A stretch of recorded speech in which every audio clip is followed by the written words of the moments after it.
আমি সবুজ সুতার কাজগুলি শেষ করে নিয়েছি, মানে 21 নাম্বার লাইন কমপ্লিট করেছি।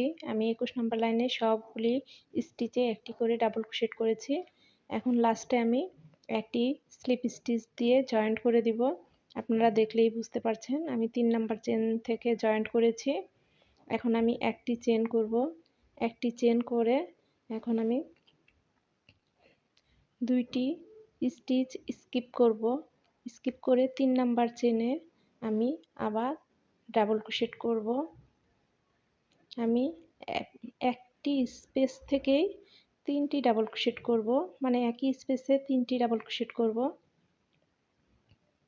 আমার 3টি ডাবল ক্রোশেট হয়ে গিয়েছে। এখন আমি একটি চেন করব,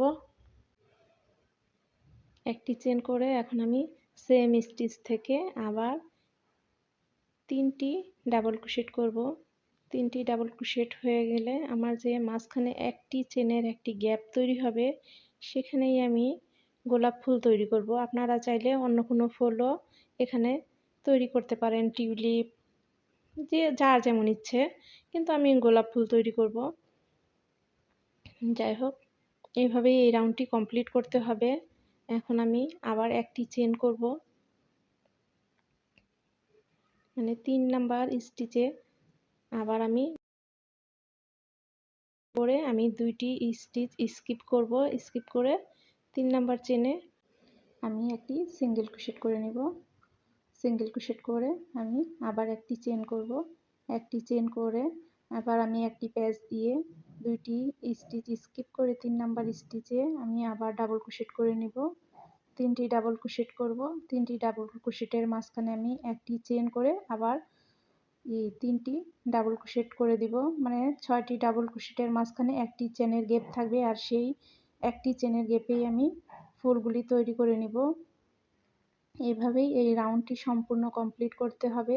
এই রাউন্ডটি আমি সম্পূর্ণ কমপ্লিট করে আবার আপনাকে দেখাবো যে পরে কিভাবে কাজ করতে হবে। কিন্তু সবসময় মনে রাখতে হবে যে আমি একটি স্টিচ থেকেই আমি 6টি ডাবল ক্রোশেট করেছি। 6টি ডাবল ক্রোশেটের মাঝখানে অবশ্যই একটি চেনের গ্যাপ রাখতে হবে। একটি চেন করে আবার আমি সিঙ্গেল ক্রোশেট করব, দুইটি স্টিচ স্কিপ করে।